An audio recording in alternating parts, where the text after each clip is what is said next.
একটি কথা প্রথমেই বলে রাখি, আপনারা আজ যে নাটক দেখতে এসেছেন এর গল্পটি কিন্তু অবাস্তব, মানে বাস্তবে ঘটনা ঘটা কখনোই সম্ভব নয়। আচ্ছা, একটা কথা জিজ্ঞাসা করি আপনাদের, আপনারা কি মৃত্যুদণ্ডের পক্ষে? আর সেই মৃত্যুদণ্ড যদি ফাঁসি হয়? আপনারা এই যে এতজন আছেন এদের শতকরা ৬১ জন বলবেন হ্যাঁ আমরা মৃত্যুদণ্ডের পক্ষে, আর শতকরা ২৮ জন বলবেন না, কিংবা আর যে পড়ে রইলেন বাকি ১১ জন তারা বলবেন জানি না বা ভেবে দেখিনি তো। আচ্ছা, আপনারা এই যে শতকরা ৬১ জন হ্যাঁ বললেন, এদের যদি আমি এখন জিজ্ঞাসা করি যে ফাঁসি সম্বন্ধে কোনো ধারণা আছে আপনাদের, মানে ফাঁসি ঠিক কিভাবে দেওয়া হয়, আপনারা না বলবেন। আমি জানি নাই বলবেন আপনারা। কেন না, যারা ফাঁসি দেন তারা কখনো পরে এসে বলতে পারেন না যে মশাই আমার ফাঁসি এইভাবে হয়েছিল। তাই বলছি চলুন একটা চান্স নেওয়া যায়। আজ একজনের ফাঁসি হবে, হ্যাঁ খড়দহে কমণ্ডলের ফাঁসি হবে। আজ থেকে ৫ বছর আগে এই কমণ্ডল তার স্ত্রী চাপারানীকে গলা টিপে খুন করে।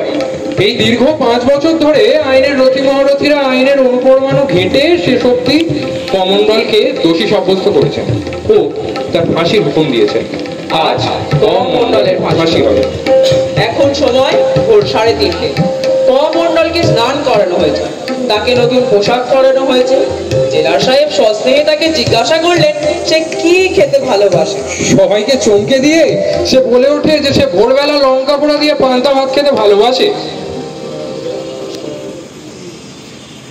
আরে মশাই, আমি বোধহয় ভাবলাম বেটার ছেলে অনেকদিন ভালো মন্দ কিছু খায়নি, নিশ্চয়ই সন্দেশ রসগোল্লা এইসব খেতে চাইবে। তাই আমি নিজে গিয়ে বাজারে সেরা মিষ্টি দই সব নিয়ে এলো। আর বেটা এখন বলে কিনা লঙ্কা পোড়া দিয়ে পান্তা ভাত খাবে। আচ্ছা আচ্ছা, আপনারাই বলুন এখন আমি পান্তা ভাত পাই কোথায়? আমি বলছিলাম কি জেলার সাহেব, গরম ভাতে জল ঢেলে দিলেই তো পান্তা ভাতটা হয়ে যায়। হ্যাঁ বাবা, এত সোজা। ফাঁসির আসামি ওকে আমি চিট করেছি শুনলে গভর্নমেন্ট আমায় চিট করে দেবে। বেটা কি বিপদে ফেললে বলুন দেখি আমায়। আচ্ছা বলি কি পান্তা ভাতটা কি খাওয়াতেই হবে? আরে হ্যাঁ, খাওয়াতেই হবে। এইসব এইসব আপনি কি বলছেন ডাক্তার? ফাঁসির আসামি ওকে আমি পান্তা ভাত না খাওয়ালে গভর্নমেন্ট আমার চাকরি খাবে। এই 25 বছর সুনামের সাথে চাকরি করে সে সেই পান্তা ভাতের জন্য চাকরি পাবো?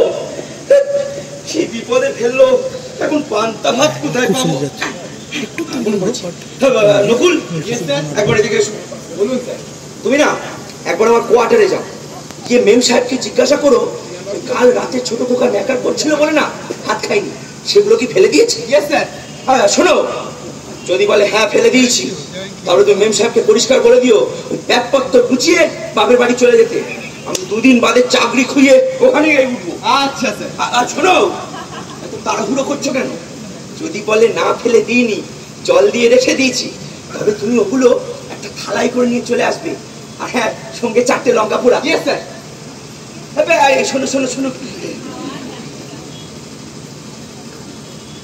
যাওয়ার সময় টেবিলের উপর দেখবে মিষ্টি আর 1 ভাঁড় দই রাখা আছে, ওগুলো গিয়ে মেম সাহেবকে দেবে, ছোট খোকাকে খেতে বলবে। Yes sir.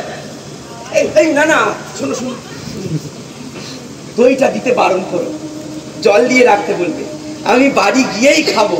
Yes sir. কি হলো, আবার দাঁড়িয়ে রইলে কেন? না স্যার, আপনার আর যদি কিছু বলার থাকে তাই জন্য। না, আমার আর কিছু বলার নেই, তুমি যাও। Yes sir. আর শোনো, একটু তাড়াতাড়ি এসো। Yes sir. যাই হোক, শেষ অবধি জেলার সাহেব অনেক কষ্টে কমণ্ডলকে পান্তা ভাত খাওয়ালেন। এরপর তাকে নিয়ে আসা হলো ফাঁসির মঞ্চের কাছাকাছি একটা জায়গা। সেইখানে সরকারি পুরোহিত শ্রী পঞ্চানন বাচস্পতি মহাশয় তাকে গীতা পাঠ করে শোনাচ্ছেন। ওম গঙ্গা গীতা সীতা সত্যপতিব্রতা ব্রহ্মবলি ব্রহ্মবিদ্যা ত্রিসন্ধ্যা মুক্তি জেহিনী অর্ধমাত্রা চিদানন্দ।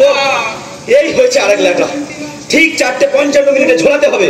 আর সেই থেকে বাচস্পতি কি ওম বম চং করে চলেছে কে জানে। মানে আমি বলছিলাম কি একটু তাড়া মারুন না। ডাক্তার সাহেব, তারা মারাটা ঠিক হবে না। আরে বুঝলেন না, সরকারি পুরুষ। তবে আর কি সরকারি পুরুষ?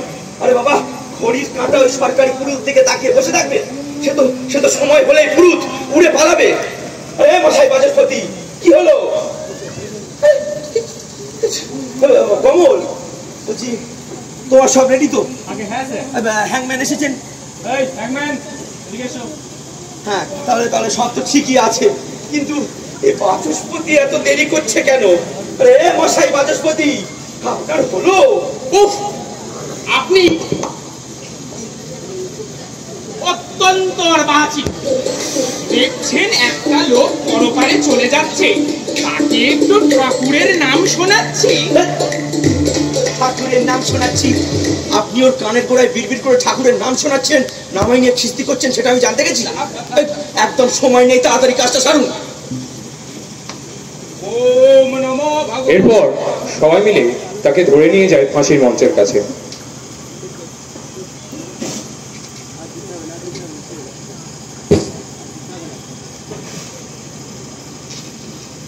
সেখানে তার হাত দুটি পেছন দিকে বাঁধা হয়।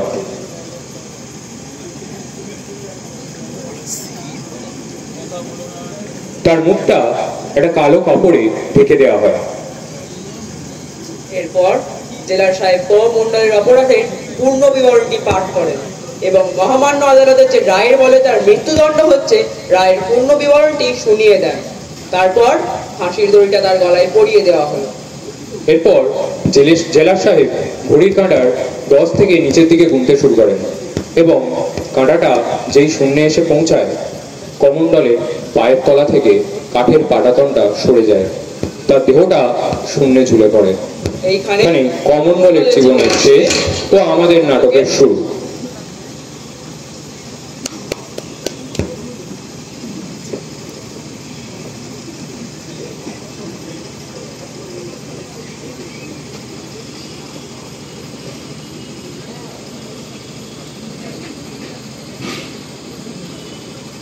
My God!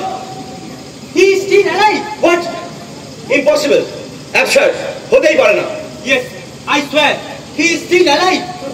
ডাক্তার, আপনার নিশ্চয়ই কোথাও ভুল হচ্ছে। ভুল? না না, ভুল আমার হয় না। একজন ডাক্তার হিসাবে মানুষ সব সময় বাঁচবে কিনা তা হয়তো আমি ঠিকঠাক সময় বলতে পারি না, তবে মানুষ মরে গেছে কিনা আমি ঠিক সময়ে আর ঠিকভাবেই বলতে পারি। হবেই তো, হবেই তো। আরে বাবা, এই মন্ত্র পাঠের সময় এত বাধা দিলে এ কাজ একবারে সুষ্ঠুভাবে হয় না। একবারে হবে না মানে ওকে কি আবার ফাঁসি দিতে হবে না?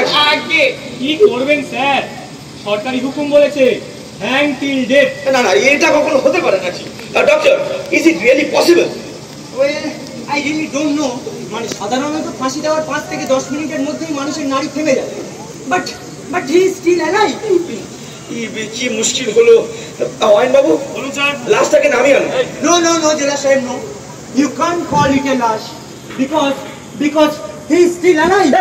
থামুন না মশাই, একটা কাজ সুষ্ঠুভাবে সারতে দেন না, আবার আইন দেখাচ্ছে। আইন বাবু যান। ঠিক আছে।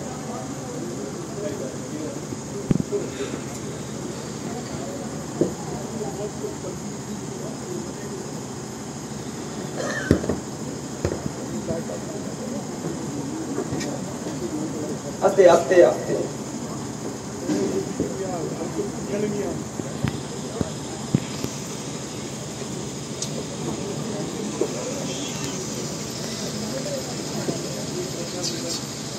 কমল, কি করবো বলো? কি যে বলবো স্যার, কিছুই বুঝতে পারছি। আচ্ছা স্যার, একটা কাজ করলে হয় না? মানে ধরুন যদি একে আমরা ধরাধরি করে ওই দড়িতে আরো 3-4 বার হ্যাঁচকা মারা যায়। না বাবা বাবু, তাতে আইন আটকাবে কেন? আইন বলছে যে লোকটার ফাঁসি হচ্ছে, সে মৃত্যুর পূর্ব মুহূর্তে জেনে যাবে সেই অপরাধ করেছিল, তাই ওর ফাঁসি হচ্ছে। ওর তো কোনো জ্ঞান নেই। এই শুনুন না, বলছিলাম এই একটা কাজ করলে হয় না?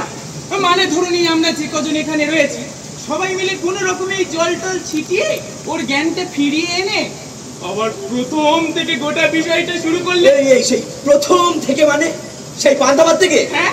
আই এম সরি, আমার বাড়িতে আর পান্তাবাদ নেই। এই না, প্রথম থেকে করার কি দরকার? আরে ব্যাটার কোনো রকমের জ্ঞানটা ফিরিয়ে নে, রায়ের বয়ানটা শুনি ঝুলি দিলেই চলবে।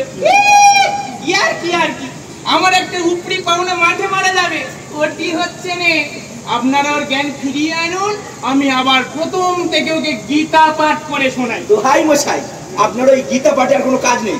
আপনার ওই বোম্বাই অং বং চং শুনেই বোধ হয় ওর প্রাণটা বেরোতে চাইছে না। ডাক্তার, মানে আপনি একবার চেষ্টা করে দেখুন না, মানে কোন রকমে ব্যাটার জ্ঞানটা ফিরিয়ে আনা যায় কিনা। বলছেন? ঠিক আছে, আমি দেখছি।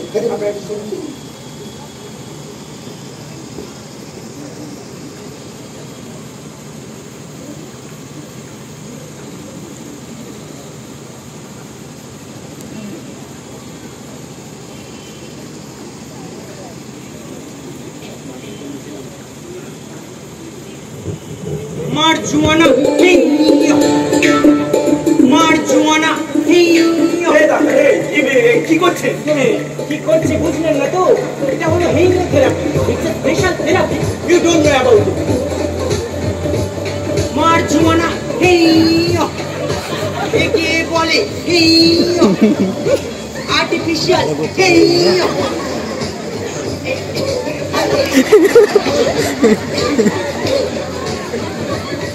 রেসপিরেশন হেইনো, বড় বড় হেইনো, হার্টের রুগী হেইনো, হার্ট বন্ধ হেইনো, বলে পড়ে হেইনো, হার্টটাকে তো হেইনো চালু করে হেইনো। জ্ঞান শিখেছি। হ্যাঁ বেশ বেশ বেশ, হ্যাঁ রাম সিং চল দেখতে চেয়ার নিয়ে শুলাও। জ্ঞান শিখেছি। তোমরা ওকে ধরে চেয়ারে বসো। চেয়ারেও ধরে বসো।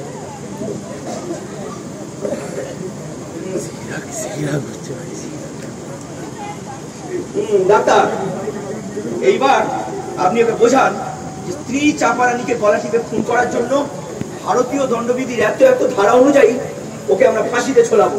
হ্যাঁ ঠিক আছে, আমি ওকে ভালোভাবেই বুঝিয়ে দিচ্ছি। কমন্ডল, কমন্ডল, আমার কথা শুনতে পাচ্ছ? আমাকে কিছু বলছে? হ্যাঁ ভাই, তোমাকেই বলছি। তোমার নাম কমন্ডল। কই, আমার কিছু মনে পড়ছে না তো। পড়বে ভাই পড়বে, আমার সাথে কথাবার্তা বললে নিশ্চয়ই মনে পড়বে। আমি এখানে কেন? তোমার যা ফাঁসি হবে ভাই। ফাঁসি কি? শাস্ত্রসম্মত উপায়ে গলায় দড়ি দিয়ে ঝোলানো। আপনার ফুটকাটাটা একদিন বন্ধ করবে ডাক্তার, প্লিজ ক্যারি অন। হ্যাঁ, যেটা বলছিলাম আর কি, ফাঁসি মানে হচ্ছে ভাই হ্যান্ডেল ডেথ, মানে আমৃত্যু ঝোলানো। তোমাকে না আমরা ঝোলাবো। আমাকে ঝোলালে কি হবে? তুমি মরে যাবে। মরা কি? বেঁচে না থাকা। এই দেখুন মশাই, তাহলে আপনি বলবেন আমি চলে যাই। এই মশাই, আর একটা বাজে কথা বললে খুব খারাপ হয়ে যাবে কিন্তু। ডাক্তার ডাক্তার আপনি প্লিজ অপারেশনটা চালিয়ে যান, চালিয়ে যান। যেটা বলছিলাম, মরা মানে হচ্ছে ভাই বেঁচে না থাকা। বাঁচা কি? বাঁচা মানে বাঁচা, এই যেমন আমরা সবাই বেঁচে আছি। আমরা বেঁচে আছি। এবার দাও, কি উত্তর দেবে দাও।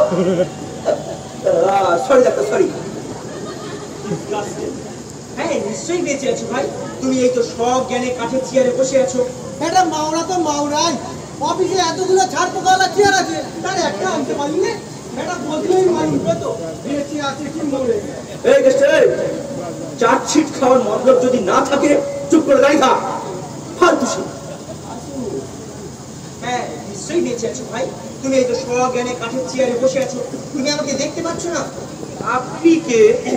আমি আমি হলাম একজন ডাক্তার। মানুষের সেবা করি, মানুষের প্রাণ বাঁচাই। মানুষের প্রাণ বাঁচান?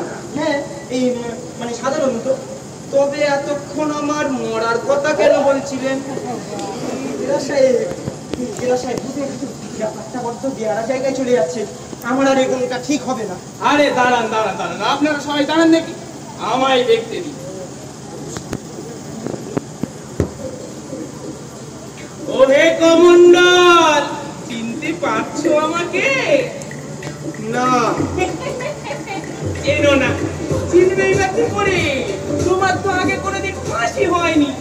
তবে শোনো, আমার নাম হলো শ্রীযুক্ত পঞ্চানন বাচস্পতি, সরকারি পুরোহিত। পূজা করি। কি পূজা করেন? দুর্গা পূজা, জেলের কালী পূজা, জেলের লক্ষ্মী পূজা, এই জেলে সেই সরস্বতী পূজা, জেলের জগদ্ধাত্রী পূজা, এই তারপরে জেলের অনুশাসনের পূজা, এমনকি এই জেলার সাহেবের বাড়ি শনি পূজাও আমি তো পড়ি। এই মশাই, ওটাকে আবার এর মধ্যে টানছেন কেন? ওটা তো আপনার আর্টিফিশিয়াল ডিউটি। ঠিকই তো, ঠিকই তো। এখানে পূজা হবে? হ্যাঁ বাবা, এখানে পূজা হবে। এখানে না ফাঁসি পূজা হবে। ওই এখানে কোনো ঠাকুর দেখতে পাচ্ছি না তো। দেখবে কি করে বাবা? ঠাকুরকে কি চাইলেই দেখা যায়? তাকে তো উপলব্ধি করতে হয় বাবা। উপলব্ধি করতে হয় বাবা। যত সব বোমবাস্টিক করা এই কমন্ডল, আমিও ডাক্তারও নই আবার পুরুতও নই, আমি হলাম পুলিশ। পুলিশ কি? পুলিশ হলো তারা চোর ধরতে পারে না যারা। না, ভুল বললে। পুলিশ হলো তারা, পুরুত তারাই যারা। আর একটা বাজে কথা বললে না, একেবারে একেবারে ঘাড় ধরে এখান থেকে বার করে দেবো। গাড় ধরে এখান থেকে বার করে দেবো? কত শাস্তি! আমিও সরকারি পুরোহিত, সরকারি কাজে এসেছি। আমাকে এখান থেকে বার করা আপনার এখতিয়ারের বাইরে। আর একটা কথা বলুন, আর একটা কথা আপনি বলে দেখান, এখতিয়ার আছে কি নেই সেটা বুঝিয়ে দেবো। ফালতু লোক সব বিষয়ে দেখেন। কমন্ডল, তুমি তোমার স্ত্রীকে খুন করেছো গলাটিপে, তাই তোমাকে আমরা ফাঁসিতে ঝোলাবো। স্ত্রী চাপারানি? হ্যাঁ, চাপারানি। মনে পড়ছে না যাকে তুমি গলাটিপে খুন করেছো? না মনে পড়ছে না, ইচ্ছে করে মনে করতে চাইছো না? আমি সত্যি কথা বলছি বাবু, আমার কিচ্ছু মনে পড়ছে না। এ তো আজও মুশকিল ব্যাপার হলো। ও কমল, কি করবো বলো? কি বলবো স্যার, কিছুই বুঝতে পারছি না। স্যার, এরকম ভাবে না ব্যাপারটা হবে না। আরে সেদিনকার ঘটনার একটা ভিভিড ডেসক্রিপশন দিতে হবে। Vivid description? হ্যাঁ, পারলে আপনি দিন। ঠিক আছে কমান্ডার, তাহলে শোনো। পর্দায় তোমার বাড়ি ছিল, সেখানে তোমার অন্ধবুড়ো বাপ, 3 ছেলে মেয়ে আর বউ চাপা। সেখানে তুমি একটা রোলিং মিলে কাজ করতে। মাইনেটা তোমার ওই ভালোই ছিল, কিন্তু তোমার অনেক বদ দোষও ছিল। তুমি প্রচন্ড নেশা করছিলে। বাড়িতে তোমার সুন্দরী স্ত্রী থাকার সত্ত্বেও তোমার খারাপ পাড়ায় যাতায়াত ছিল। যাই হোক, একদিন শ্রমিক অশান্তির দরুন তোমার মালিকেরা তোমাদের কারখানা বন্ধ করে দিতে বাধ্য হয়। তখন তোমার বাড়িতে অভাব দেখা দিত, কিন্তু তোমার তো নেশা করার পয়সা জোগাড় করতেই হবে। একদিন যখন তোমাদের ইউনিয়নের নেতারা তোমাদেরকে উস্কে দিয়ে বক্তৃতা করছিল, সেই সময় তোমার প্রচন্ড নেশা করতে ইচ্ছা করলো, কিন্তু তোমার কাছে তো 1 পয়সাও ছিল না। তুমি টাকার সন্ধানে কাউলিয়ানের কাছে গেলে, সে তোমাকে টাকা দিল না। এক বন্ধু তোমাকে মাল খাওয়াল। তুমি নেশায় টম হয়ে বাড়ি ফিরলে, আর বাড়ি ফিরতেই তুমি তোমার অন্ধ বুড়ো বাপকে টাকার জন্য গালিগালাজ দিতে লাগলে। তখন তোমার ছেলেমেয়েরা ভাত খাচ্ছে, তুমি তাদের উপরে রেগে বললে, আমার মাল খাওয়ার পয়সা নেই, তোরা ভাত খাচ্ছিস। তুমি তাদের দিকে রেগে মারতে এলেই চাপা তোমাকে বাধা দিল। তখন তুমি চাপার কাছে মদ খাওয়ার কথা বললে, সে তোমাকে টাকা দিল না। তখন সামনে পড়ে থাকা থালা বাসন বেচে মদ খাওয়ার কথা বলতেই চাপা তোমাকে বাধা দিতে এলো, আর তখনই তুমি ওর গলাটা টিপে ধরে সে মরে গেল। কমন্ডল, কমন্ডল, শুনলে তো সব কথা, এবার কিছু মনে পড়ছে না? अरे भाई, हिंदी में बताने से कुछ फायदा होगा? अरे दूर मावड़ा, देखছিস বাংলাতে কাজ হচ্ছে না। শালাই তো আচ্ছা ঝামেলায় পড়লো। স্যার, আমার মাথায় একটা বুদ্ধি এসেছে। বুদ্ধি? হ্যাঁ, ছাড়ো। মানে বলছিলাম কি, আমরা যদি সবাই মিলে ওর সামনে একটা নাটক অভিনয় করে দেখাই কেমন হয়? নাটক? হ্যাঁ, মানে? মানে ধরুন আমাদের মধ্যে কেউ কমন্ডল সাজলো, আর সেদিনকার পুরো ঘটনাটা ওর সামনে অভিনয় করে দেখালাম। Not a bad idea.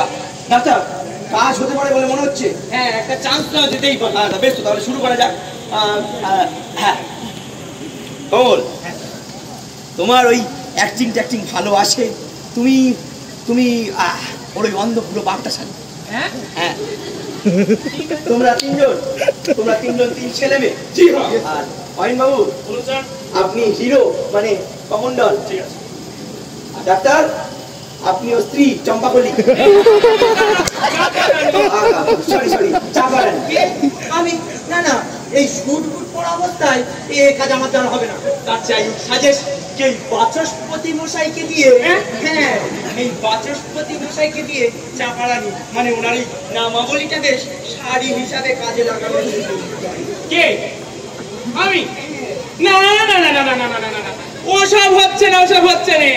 আমার কাজ মন্ত্র পড়ার পূজা করা ব্যাস। না না না না, সরকারি কাজে এসে আমার তোমার বলে কিছু হয় না। আমি করব না ব্যাস। আপনাকে করতে হবে ব্যাস, না করলে আপনার নামে রিপোর্ট করব ব্যাস। স্যার স্যার আমাদের মাঝে যে গন্ডগোল। তোমাদের আবার কি হলো?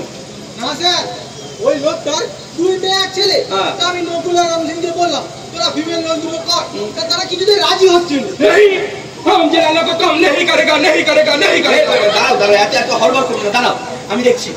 যাও অয়ন বাবু, বলুন স্যার। কমন্ডলের ছেলে মেয়েদের স্টেজটা একবার বলুন তো। ঠিক আছে।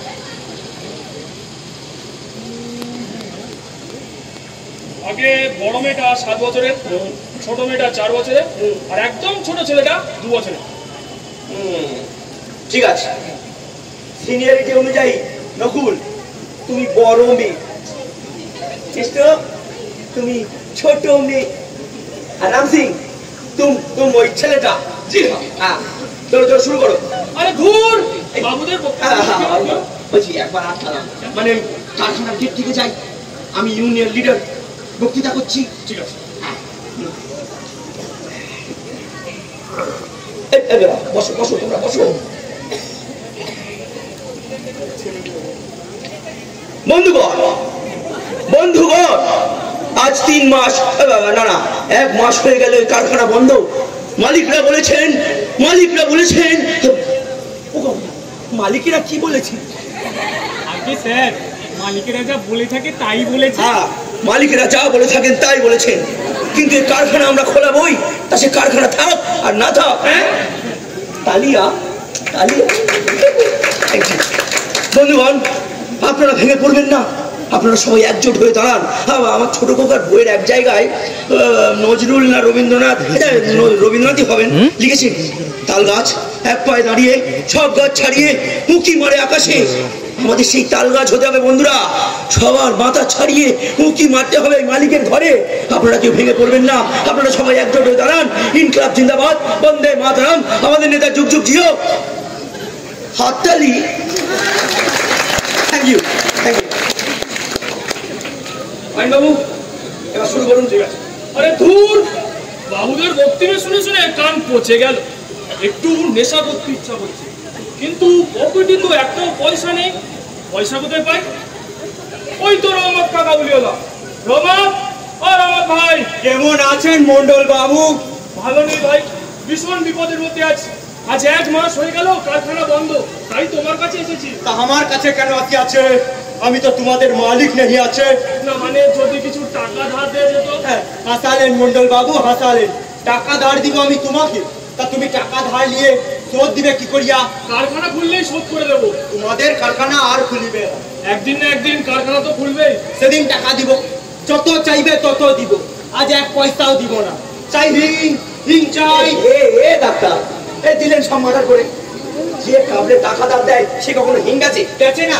তবে যে আমার ধারণা ছিল। হ্যাঁ হ্যাঁ, বেচে বেচে। যা জানেন না তাই নিয়ে বেশি ফটফট করবেন। এই শুনুন, আপনি আমার চেয়ে বেশি জানেন। আমি নিজে। আপনি আবার বাজে কথা বলছেন। আপনি নিজের চোখে দেখেছেন যে কাবলে টাকা ধার দেয় সে আবার হিংগাছে? শুধু দেখেছি নয়, আমি নিজেই তো নিয়েছি। আমার ওই সেই ষষ্ঠ পুত্রের অন্নপ্রাশনের সময়। আরে থাক থাক, এসব ছোটখাটো সময় নিয়ে সময় নষ্ট করছে। এগুলো খুব মাইনর পয়েন্ট, আসল আলোচনায় ফিরুন। আচ্ছা বাবা সেটা থাক। অয়ন বাবু বলুন। বলছি, আপনি না ব্যাপারটা একটু রিয়েলিস্টিক করার চেষ্টা করুন। অত সফিস্টিকেটেড কথাবার্তা এই কমান্ডার ক্লাস লোকেদের মুখে মানায় না। না, এক কাজ করুন, 2-4টে খিস্তি মান। পারবো না স্যার। কি পারবো না? স্যার, খিস্তি উচ্চারণ করতে পারবো না, দিব্যি দেওয়া আছে। দিব্যি? কিসের দিব্যি? বলছি স্যার, ওই চাকরিতে ঢোকার প্রথম না খুব মুখ খারাপ হয়ে গেছিল। মানে যখন তখন কিস্তি বেরিয়ে যেত। বিয়ের পর প্রথম যখন শ্বশুর বাড়ি গিয়েছিলাম, শ্বশুর মশাইয়ের সাথে গল্প করতে 2-4টে 4 অক্ষর 6 অক্ষর বেরিয়ে যায়। এমনকি শাশুড়ি মার সামনেও বেরিয়ে যায়। আজ থেকে স্ত্রী দিব্যি দিয়েছে, কিস্তি উচ্চারণ করলে আর মরা মুখ দেখবো। আপনি এক কাজ করুন, এই চাকরি ছেড়ে কোনো পাঠশালা খুলে বসুন গিয়ে। সেসব কথা থাক, আপনি শুরু করুন। স্যার বলছিলাম কি, আবার কি হলো? কমন্ডলটা না আপনিই করুন। মানে টু মেক ইট রিয়েলিস্টিক, আর খিস্তি তো একটু উচ্চারণ করা উচিত। আর আপনার তো ওটা ভালোই আসে। না না না না, খারাপ কথা বললে আমি এখানে থাকছি না, ব্যাস। এই দেখুন মশাই, সরকারি কাজে শত পিটপিট করলে চলে না। ঠিক আছে, কমন্ডারটা হয় আমি করছি, আর 2-4টে খিস্তি না হয় কমই দেবো। না না, দেবেন দেবেন। ঠিক আছে ঠিক আছে। আচ্ছা, মাল খোর তাই তো? মাল খোর করতে হবে। মাল করতে হবে।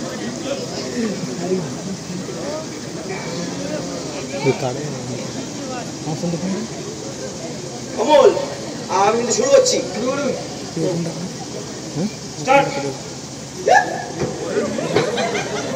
বিপিন বাবু কারণ সুধা মেটায় জ্বালা মেটায় ক্ষুধা। কোথায় এলি? হ্যাঁ, সারাদিন কোথায় ঘুরিস রে খোকা? গরু চড়াতে চাই রে বুড়ো, জানো না কি ধান্দায় ঘুরি? ঠান্ডায় ঘুরিস রে খোকা?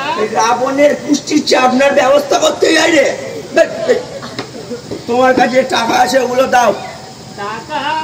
টাকা আমি কোথায় পাবো রে খোকা? কোথায় পাবে আমি কি করে জানবো? আমি মাল খাবো, টাকা চাই ব্যাস। টাকা আমি কোথায় পাবো বল? কোথায় পাবে? আমার যখন চাকরি ছিল তখন তো রোজ আমার পকেট থেকে টাকা সরাতে, সেই টাকা কোথায়? না বাবা, ধর্মত বলছি, কোনদিন আমি তোর পকেট থেকে টাকা নিইনি। মিথ্যে কথা বলছো বুড়ো, আমি নিজের চোখে দেখিনি। সে তো বাবা একদিন দেখেছি, তাও নিতে পারিনি। বন্ধ মানুষ, আন্দাজে আন্দাজে এই তোর পায়ে যাবো মনে করে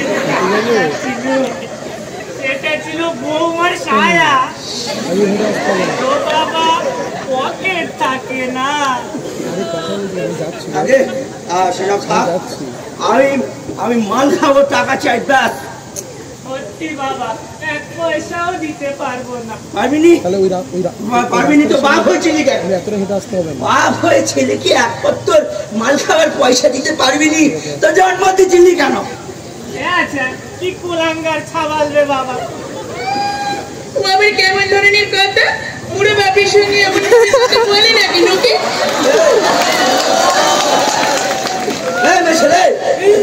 মেয়ে ছেলে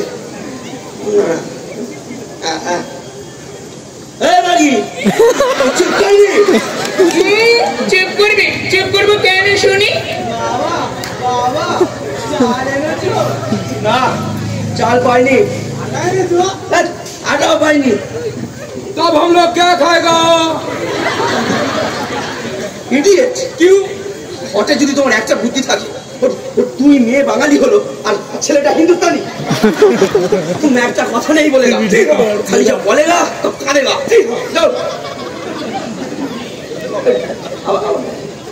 বাবা বাবা, চাল আনেনি, আটা আনেনি, আমরা খাবো কি?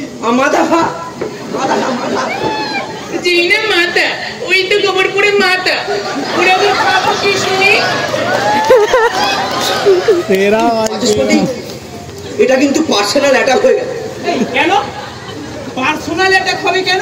না না, আমি জানি আপনি আমার পিছনে বহু জায়গায় বলে বেরিয়েছেন জেলা সাহেবের মাথায় নাকি গোবর পোড়া আছে।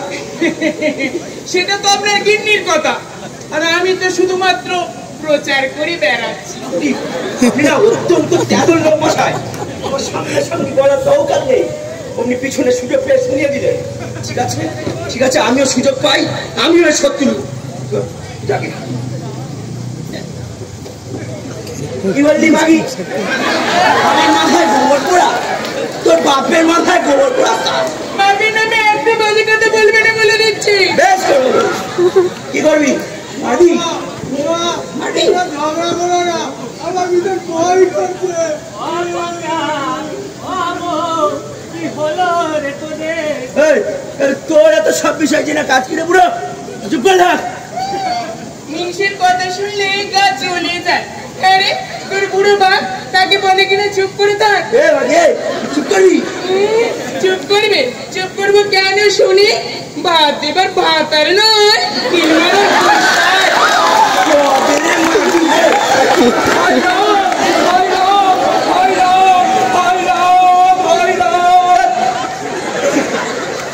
ঘেরে গলায় কোনো বাচ্চার কান্না হলে কারণ একসঙ্গে মুখ থাকে।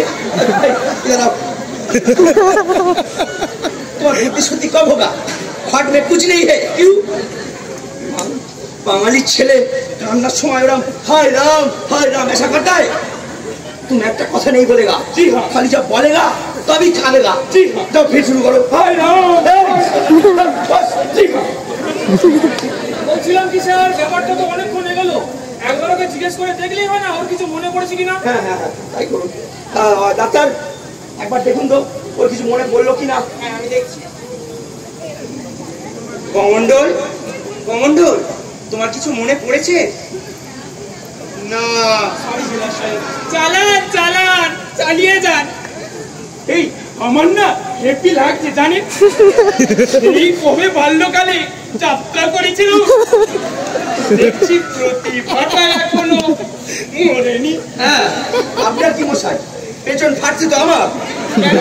কত বানিয়ে ডায়লগ বলতে হচ্ছে জানেন? কেন বানিয়ে ডায়লগ বলতে হবে কেন?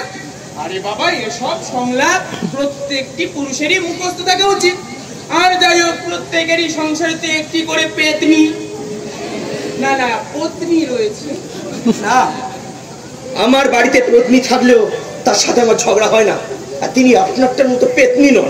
আর বাবা যাকে তিনি আমায় অত্যন্ত স্নেহ করেন। বাবু আপনি এমন করে হাসছেন কেন? না মানে ওই স্নেহ কথাটা না ঠিক এখানে যায় না, ওটা বড়দের ক্ষেত্রে।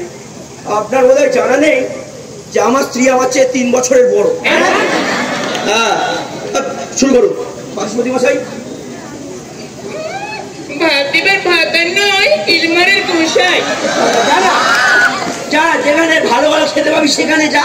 যাবই তো, যেদিকে দুচোখ যায় আমি সেদিকেই চলে যাই। গেলেই তো পারিস, তোকে আটকে রেখেছে কে? তোর বাপের ক্ষমতা থাকে তোকে নিয়ে যাক না। কেন আমার বাবা আমাকে নিয়ে যেতে যাবে কেন শুনে?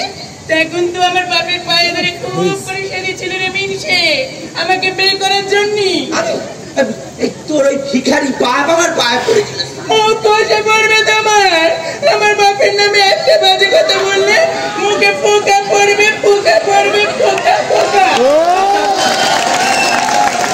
এর পর আর নামেরে থাকা যায় না। তবে রে মাগিয়ে আরে আপনার তোর উপরে প্রথমবারে ঝাঁপিয়ে পড়ার কথা নয়। আরে আপনি ওর কাছে মদ খাওয়ার টাকা চাইবেন, সে দিতে চাইবে না, তখন এই ছেলেগুলো কাঁদতে থাকবে, আর তখন থালা বাসন বেঁচে মদ খাওয়ার কথা বলবে, তখনও দিতে চাইবে না। আপনি তখন ওর গলাটা, ওরে বাবা, এই এখনো এত কাণ্ড বাকি। এই শুনুন জেলা সাহেব, শোনেন নাকি, তাহলে এত জোরে আমার উপর ঝাঁপিয়ে পড়বেন না, বড্ড ব্যথা লাগে যে। আমার পক্ষে অমন কথা দেওয়া সম্ভব নয়। কেন? আর অ্যাক্টিং এর সময় আমি কখন কিরকম মুড এসে যাব সেটা আমি কি করে বলবো? যাকে ছেলেমেয়েরা বলছি, তোমাদের যখন আমি ইশারা করবো শোনা না কাঁদতে শুরু করবো। কেমন বাচস্পতি মশাই শুরু করবো। আমার বাপের নামে একটা বাজে কথা বললে মুখে পোকা পড়বে।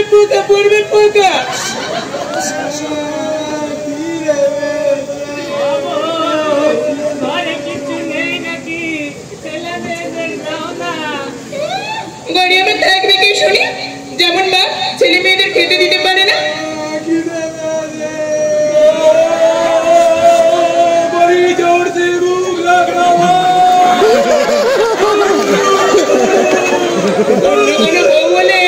কবে চলে যেত। নেহাত আমার মতো সতী লক্ষ্মী পেয়েছিলে, তাই এ যাত্রায় বেঁচে গেলে। সতী তুই আর সতীগিরি দেখাসনি। তুই যদি সতী হবি তোর ছোট ছেলেটা মেরো ভাষায় কথা বলে কেন? আচ্ছা এই বাড়িতে আর থাকবোই না। এই বাকি তোর কাছে যে টাকা আছে ওগুলো আমায় দে, মাল খাবো। একটা পয়সা নেই আমার কাছে।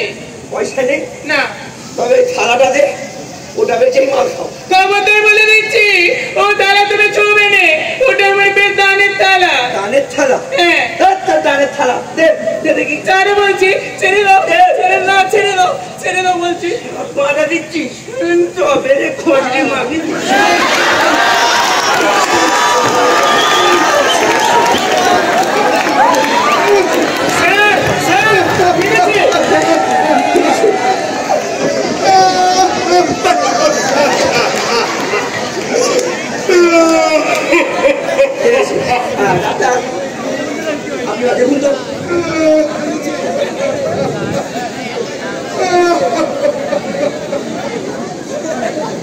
মশাই, ও বাচস্পতি মশাই, আরে উঠুন উঠুন, আর অ্যাক্টিং করতে হবে না। কমন্ডল কেঁদেছে।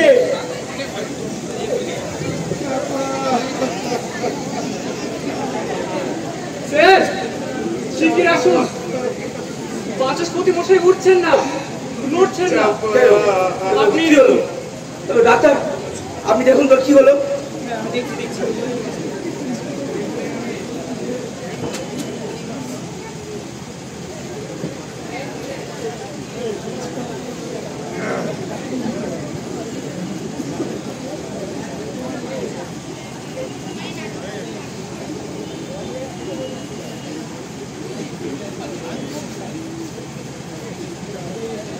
My God, he is dead. What? Impossible. Vachaspati, এই বাচস্পতি, এই বাচস্পতি মশাই উঠুন না, কি আর কি পাচ্ছেন? বাচস্পতি মশাই উঠছেন না। ডাক্তার, ডাক্তার, আপনি একবার দেখুন না, মানে আপনার ওই হেমিওথেরাপি ওটা একবার মেরে দেখুন না প্লিজ। আর কোনো লাভ নেই, হি ইজ অলরেডি ডেড। না না না, বাচস্পতি, বাচস্পতি, বাচস্পতি মরেনি। বাচস্পতি, বাপ আমার, ভাই আমার, দাদা আমার, একবার চোখ খুলে তাকাও। ওঠো না, ওঠো না, হে বাচস্পতি, হে বাচস্পতি, ওঠো না। আরে আরে ওঠ না রে শালা। বাচস্পতি উঠছেন না, উঠছেন না। আপনারা আপনারা আদি গমন করে দেখছেন কেন? না, আমি ওকে মারিনি, আমি ওকে মারিনি। পুরোপুরি আমার কোনো রকম রাগ ছিল না, যা একটু খ্যাচ খ্যাচ করতাম ওর ওই সংস্কৃতের জন্যই। আসলে সংস্কৃত বলা লোক দেখলে আমার খুব রাগ হয়, তো আমি আসলে বাচ্চাবেলায় বারবার সংস্কৃতে ফেল করতাম, কিন্তু তার জন্য আমি কাউকে খুন করার কথা ভাবতেও পারি না।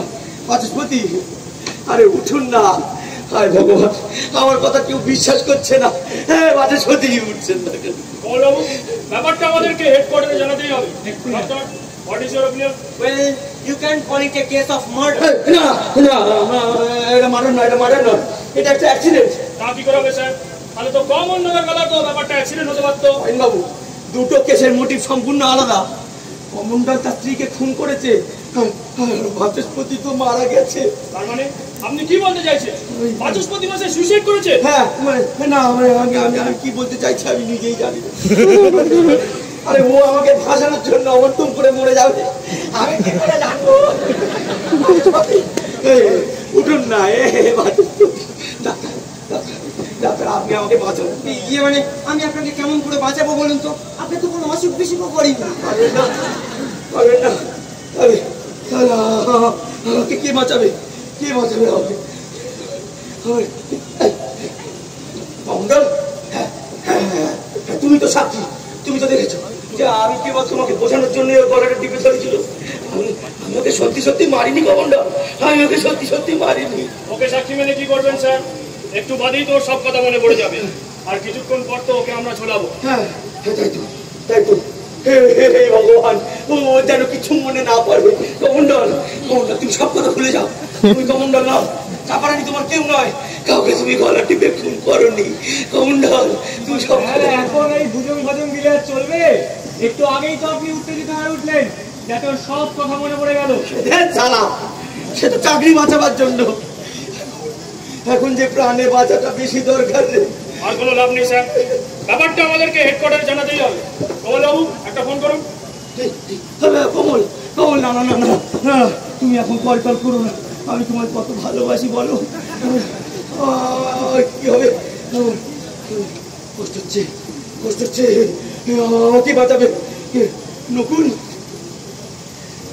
মেম সাহেবকে গিয়ে বলে দাও ঘোল আর করতে হবে না, ও ঘোল আর আমার খাওয়া হবে।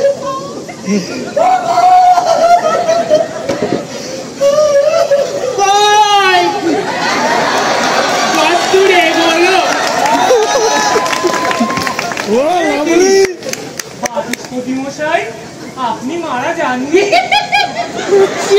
তো, তবে ওই কিছুক্ষণের জন্য, বুঝলেন?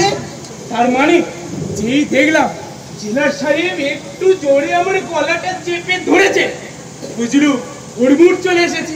আর অমনি আমি দিলাম আমার ওই 64 নম্বর যোগাসনটা প্রয়োগ করে। পুরো আধা ঘন্টার স্বেচ্ছা মৃত্যু। একেই তো বলে যোগবল। যোগবল। আপনি আর দাঁতের পরে হাসবেন না। হ্যাঁ হ্যাঁ হ্যাঁ করে হাসছে। আপনি মানুষ বাঁচবে কি মরবে তা হয়তো বলতে পারেন না, কিন্তু মারা গেছে কি তা আপনি খুব ভালো করে বলতে পারেন। এই হাসছেন কেন? রাগে না, রাগে আমার গায়ে করে চলে যাচ্ছে। ইচ্ছে করছে ওই দাঁতগুলো আপনার পটপট করে ভেঙে দিই। যাকে যা করা থাক, ওটার ব্যবস্থা পরে করছি। বাবু বলুন স্যার। দেখুন তোর কিছু মনে পড়লো কিনা। হ্যাঁ স্যার, বোধহয় কিছু মনে পড়েছে। দেখি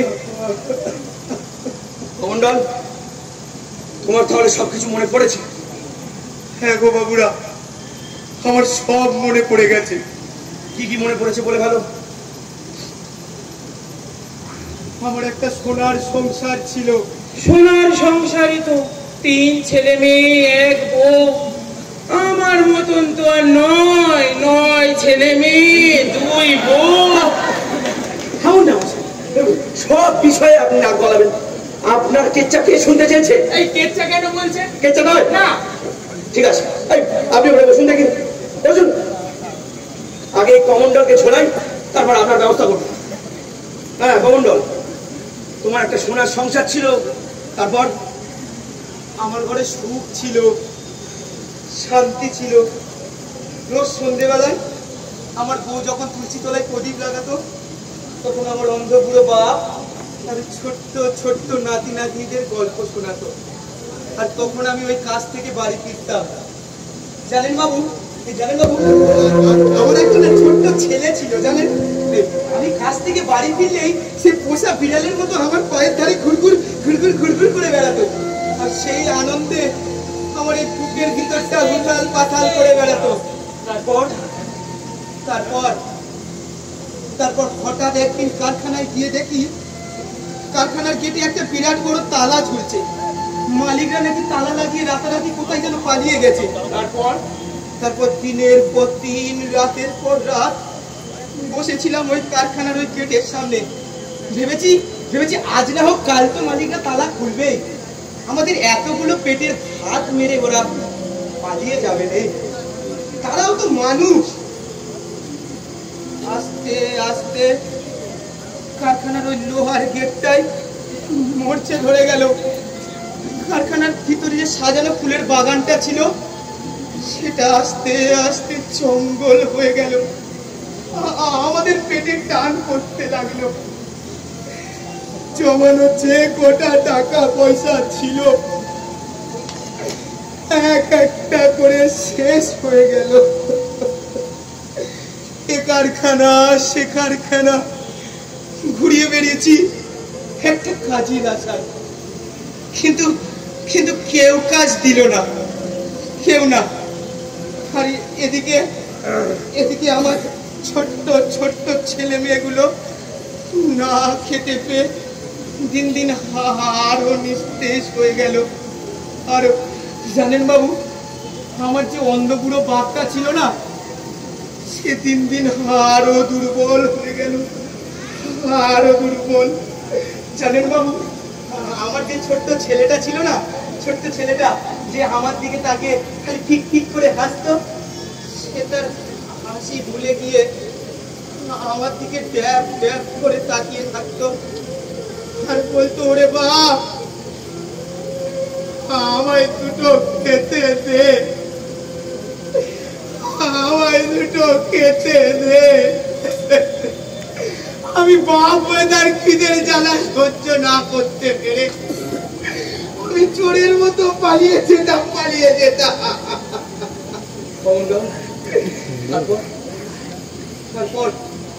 তারপর একদিন অনেক রাতে আমি চোরের মতো বাড়ি ফিরছি। ভেবেছি ছেলেমেয়েরা খিদের জ্বালা সহ্য না করতে পেরে ঘুমিয়ে পড়েছে। ঘরে ঢুকেই দেখি আমার ছেলে মেয়ে বসে বসে ভাত খাচ্ছে, কত সুন্দর ভাত খাচ্ছে। কিন্তু ঘরে তো চাল ছিল না, চাল পেল কোথায়? আমি চাপাকে জিজ্ঞেস করতেই চাপা আমায় বলল ছেলে মেয়ের খিদির জ্বালা সে সহ্য না করতে পেরে পাশের বাড়ি থেকে দুমুঠো চাল চুরি করে এনেছে। আমি বলি না না না না, ওই চুরি করা চালের ভাত আমার ছেলে খাবে না না না না। আমার মাথার মধ্যে তখন আগুন জ্বলছিল, আমি ছুটে গেলাম ওই ভাতের থালা টান মেরে ফেলে দিতে।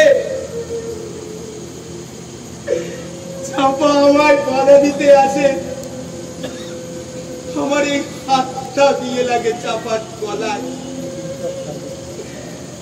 জানেন বাবু, জানেন আমার চাপাও তো অনেকদিন কিচ্ছু খায়নি, তাই এই হাতের ধাক্কা সে সহ্য করতে পারলো না। আমার চাপা পড়ে গেল, আর উঠল না।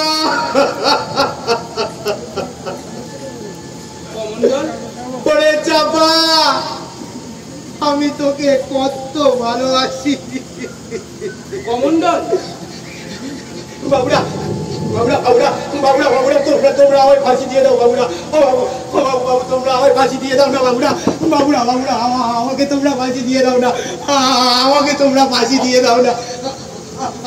আমার আমার আমার হাত বাঁধতে হবে না, আমার হাত বাঁধতে হবে না, আমার আমার মুখও বাঁধতে হবে না। আমি নিজে নিজেই ফাঁসির দড়ি আমি গলায় করে নেব, তোমরা আমাকে ফাঁসি দিয়ে দাও। আমি চাপার কাছে চলে যাই, আমি চাপাকে গিয়ে বলবো, ওরে চাপা, আমি তোকে মারিনি, তবু এরা সবাই আমাকে ফাঁসি দিল। আর যারা তোকে সত্যি করে মেরেছে তাদের তো কেউ চেনে না, তাই তাদের কখনো ফাঁসি হবে না, কখনো ফাঁসি হবে না, হবে না, হবে না।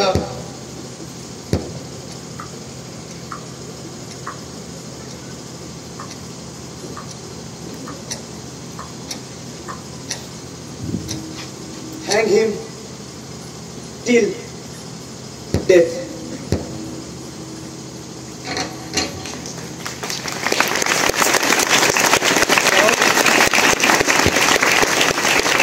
Thank you.